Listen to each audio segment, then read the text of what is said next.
Day everyone, welcome to Global Academy Institute Technology Foundation Incorporated. Our topic for second quarter week 2 is Unifying Themes.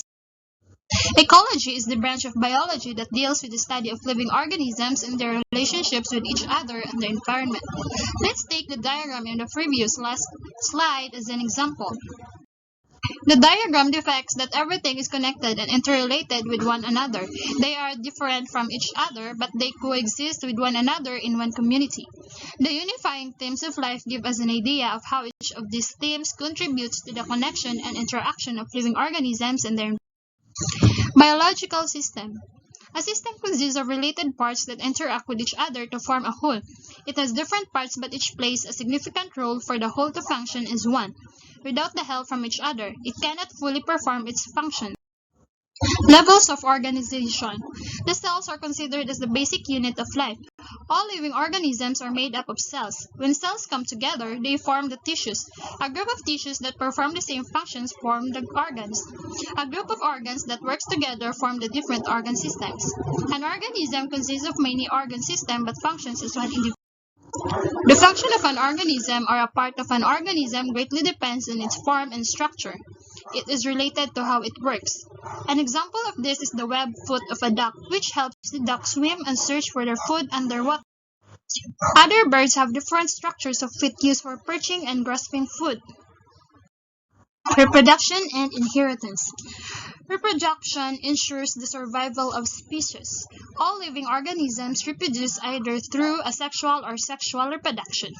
In asexual reproduction, the offspring inherits the genes from a single parent. However, in sexual reproduction, the offspring inherit the genes from two individual parents. Some examples of animals that undergo asexual reproduction include earthworms, hydra, planaria, and bacteria. Animals that undergo sexual reproduction include some reptiles, fishes, insects, and mammals. Energy and life. Living organisms obtain energy from the food they eat. Plants undergo photosynthesis, where they convert the energy from the sun into sugar. Since most of the animals cannot produce their own energy, they get the energy from the consumption and assimilation of the biomass of plants and other animals. Thermal regulation. The ability of an organism to regulate their internal conditions is called homeostasis. Humans have to maintain a body temperature of 37 degrees Celsius.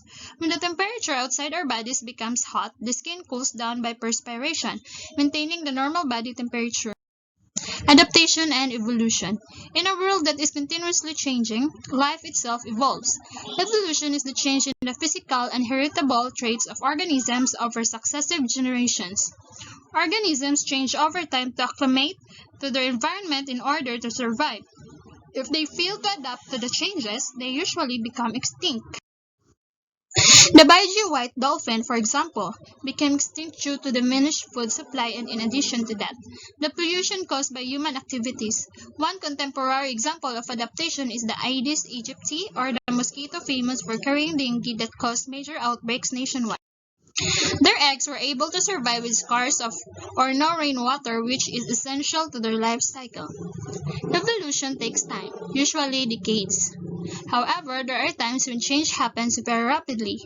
One example is the blue moon butterfly that managed to undergo a mutation which allows the males to survive an infection of a parasite. Thank you for listening and God bless.